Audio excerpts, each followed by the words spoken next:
ফরিদপুর যশোর মহাসড়কের কানাইপুরে বাস pickup van সংঘর্ষে অন্তত ১৩ জনের মৃত্যু হয়েছে, আহত হয়েছে বেশ কয়েকজন। দুর্ঘটনার খবরাখবর জানাতে সরাসরি এই মুহূর্তে যুক্ত হচ্ছেন সহকর্মী শফিকুল ইসলাম শামীম। শামীম, দুর্ঘটনার হতাহতের সবশেষ কি খবর রয়েছে আপনার কাছে, আমাদের জানাবেন। ধন্যবাদ আপনাকে। যদি দুর্ঘটনার কথাটি যদি বলি, ফরিদপুর যশোর মহাসড়কের কানাইপুর তেতুলতলা এলাকায় সকালে উত্তরা ইউনিক এবং পরিবহন এবং একটি পিকআপ ভ্যানের কিন্তু সংঘর্ষে ১৩ জন নিহত হয়েছে। এর মধ্যে ১১ জন ঘটনাস্থলে নিহত হয়, ২ জন নিহত হয়েছে হাসপাতালে নেওয়ার পর, এবং ১৮ জন এখন পর্যন্ত আহত অবস্থায় চিকিৎসাধীন অবস্থায় রয়েছে। আমি এই যে ঘটনাস্থলটা, এই জায়গাটা হচ্ছে ফরিদপুর শহরের কিছুটা দূরে কানাইপুর তেতুলতলা জায়গাটার নাম। এই জায়গাটায় সকালের দিকে কিন্তু উত্তরা ইউনিক পরিবহন নামের একটি যাত্রীবাহী পরিবহন এবং একটি পিকআপ, যে পিকআপে অনেক যাত্রী ছিল, সেই যাত্রীবাহী একটি পিকআপের সংঘর্ষে সে ঘটনাস্থলে ১১ জন নিহত হয়। পাশাপাশি আহতদেরকে আশপাশের যে হাসপাতালগুলি রয়েছে সেই হাসপাতালে নেওয়া হয়। সেখান থেকে কিন্তু ২ জন যাত্রী নিহত হয়েছে, পাশাপাশি আরো ১৮ জন এখনো পর্যন্ত আহত চিকিৎসাধীন রয়েছেন। তো এ ব্যাপারে জেলা প্রশাসক কিন্তু একটি উদ্যোগ নিয়েছেন। যারা নিহত হয়েছে তারা নিহতদের পরিবারকে ৫ লাখ টাকা করে দেওয়ার ঘোষণা দিয়েছেন, আর যারা আহত হয়েছে তাদেরকে ৩ লাখ টাকা করে দেওয়ার ঘোষণা কিন্তু দিয়েছে। আর পাশাপাশি যে এখানে যে ঘটনাস্থলে যে গাড়িগুলি ছিল, যে দুর্ঘটনায় গাড়িগুলি আহত যে গাড়িগুলি, সেই গাড়িগুলি কিন্তু ইতিমধ্যে পাশে যে হাইওয়ে যে থানা রয়েছে সে থানায় কিন্তু নেওয়া হয়েছে। আর এখান থেকে যে আহতদের কিন্তু পাশে যে হাসপাতাল আছে সেই হাসপাতালে কিন্তু নেওয়া হয়েছে।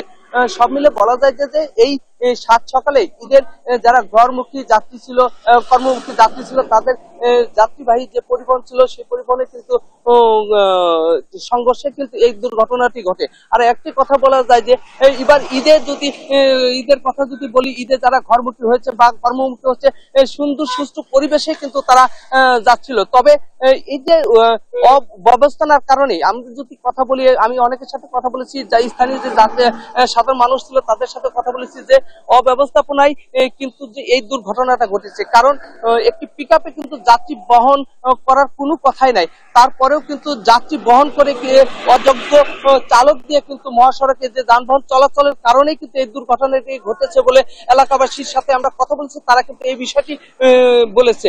তো তারা কিন্তু আরেকটি বিষয় জানিয়েছে, এটা কিন্তু প্রতিনিয়তই ঘটে, আর প্রতিনিয়ত ঘটার কারণে কিন্তু মাঝে মধ্যে দুর্ঘটনা ঘটে।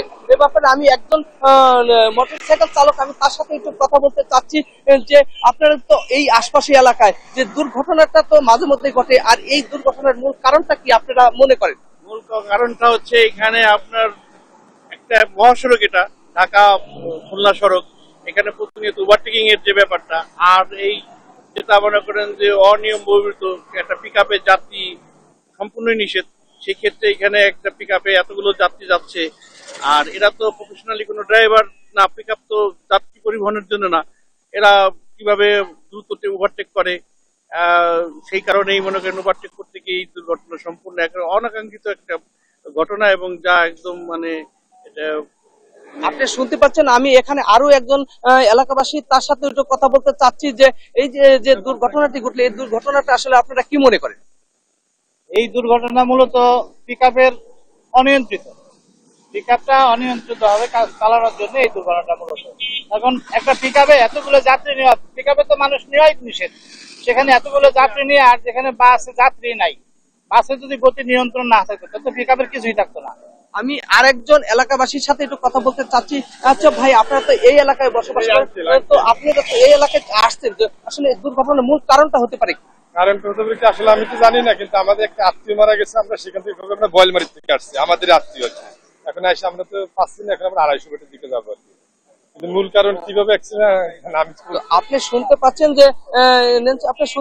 যে এখানে যে মহাসড়কে অনেকেই যে আশপাশে বসবাস রয়েছেন বা এলাকায় আরো কিছু যাত্রীরা রয়েছেন, তারা কিন্তু একটি অভিযোগ করে যাচ্ছে যে সেই বিষয়টি হচ্ছে যে একটি পিকআপে কিন্তু কোনোভাবে যাত্রী বহন করার প্রয়োজন না বা করার দরকার না।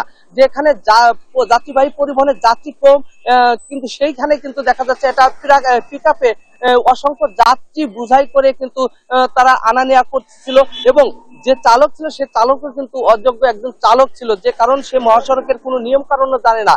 আর যে কারণে না জানার কারণেই কিন্তু সেই ওভারটেক করতে গিয়ে কিন্তু একটি যাত্রীবাহী যে উত্তরা ইউনিক পরিবহনের সাথে কিন্তু সংঘর্ষ লাগে। সেই সংঘর্ষে কিন্তু এতগুলি জীবন কিন্তু নিহত হয়। এখানে ঘটনাস্থলে যে 13 জন যে যাত্রী নিহত হয়েছে, আরো 78 জন যাত্রী কিন্তু এখনো পর্যন্ত হাসপাতালে তারা মৃত্যুর সাথে পাঞ্জা লড়ছে।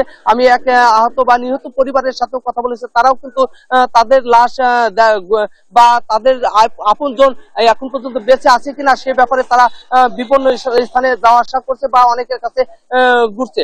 তো আর এ ব্যাপারে আমি যে পুলিশের সাথে কথা বলেছি, তারা জানিয়েছেন যে তারা তাৎক্ষণিকভাবে ব্যবস্থা নিয়েছেন, পরবর্তীতে তাদের যে কার্যক্রম রয়েছে সেই কার্যক্রম চালাবেন, এবং লাশ দেওয়ার ইতিমধ্যে যে প্রক্রিয়া কিন্তু তারা চলমান রয়েছে। তো এই ছিল ফরিদপুর যশোর খুলনা মহাসড়কের যে দুর্ঘটনার নিহত সর্বশেষ সংখ্যা। আমি এখন চলে যাচ্ছি স্টুডিওতে।